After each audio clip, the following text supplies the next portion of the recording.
इसलिए कहते हैं वृंदावन के बाहर हरिओं को न निहार।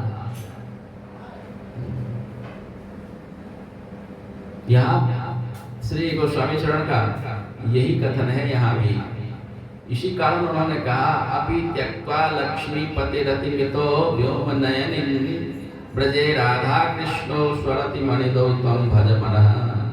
इसलिए लक्ष्मीपति श्री नारायण से भी प्रेम न करो, द्वेषवश नहीं करें, उनकी अवमानना करने के लिए नहीं करें, उनकी अवज्ञा करने के लिए नहीं करें, उनमें आकर्षण नहीं, उनके प्रति सम्मान नहीं हृदय में, इसलिए नहीं करें।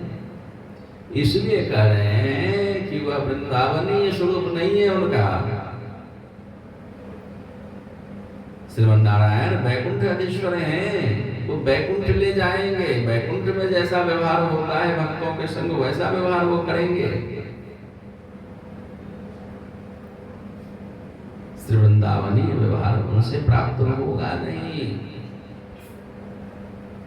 श्री वृंदावन की तरह उनसे प्रीति संबंध बनेगा नहीं। वृंदावन के ठाकुर तो अपने आप में अनूठे हैं। यह तो श्री वृंदावन के ठाकुर की विशेषता है। यहाँ जो उनके लिए शब्द प्रयोग किए जाते, यह अन्यत्र किया ही नहीं जा सकता।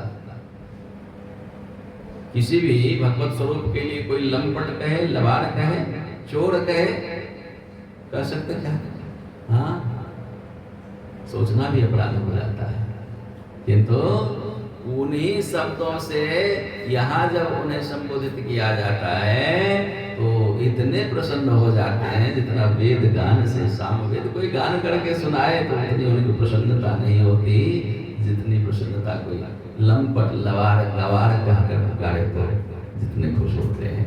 यह वृंदावन की विशिष्टता है। यह श्री वृंदावन में इनका ऐसा व्यवहार है, वृंदावन में इनका ऐसा प्रकाश है जो यही उपलब्ध हो सकता है। यह वृंदावन की गरिमा है। इसलिए कह रहे हैं कि यदि इस अधिकार को प्राप्त करना चाहते हो, ऐसी निकटता बनाना चाहते हो उनसे, ऐसा अपनापन बनाना चाहते हो, इतनी घनिष्ठता बनाना चाहते हो, तो फिर बस लक्ष्य निर्धारित करके, उद्देश्य कायम करके, अपने प्रयोजन को समझते हुए बस श्री वृंदावन बिहारी बिहारिणी के श्री चरणों में ही अपने मति की गति को जोड़ो, अपने मति की गति को इनके चरणों की ओर ही बढ़ाओ और दूसरा कोई उपाय नहीं है। भले सामने नारायण ही क्यों न हो, उनसे भी बहुत व्यवहार नहीं बनाना है। बहुत व्यवहार बन गया, प्रेम भाव बन गया तो फिर वैकुंठ गमन होगा, वैकुंठ जाना पड़ेगा। फिर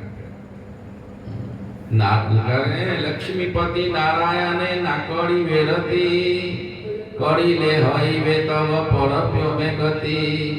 सब छाड़ी ब्रजे राधा कृष्ण रे भजन, करह पाई वे तुम्हें प्रेम महार।